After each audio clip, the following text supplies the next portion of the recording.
কথা যারা বলছে আমি অনেক দিন ধরেই শুনছি, এই হচ্ছে ওই হচ্ছে, এটা দরকার ওটা দরকার, আমি হনু আমি তৃণমূলের জামাটা ছেড়ে ইলেকশনে দাঁড়াতো, দেখি কত বড় বাপের বেটা কে আছে। তৃণমূলের জামাটা কিন্তু মমতার জামা।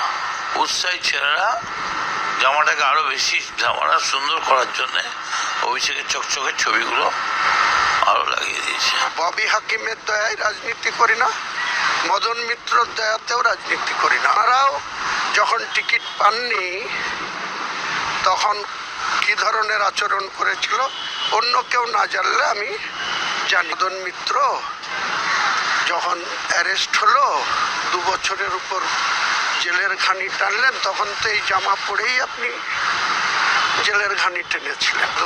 আপনি যে মমতা বন্দ্যোপাধ্যায়ের নেতৃত্বে যে স্বাস্থ্য দপ্তর, সেই স্বাস্থ্য দপ্তর নিয়ে হুমায়ুন কবির প্রশ্ন তুলেছিল কোনোদিন না? আপনি নিজে তুলেছিলেন ওই এসএসকেএমে রুগী ভর্তি করতে পারছিল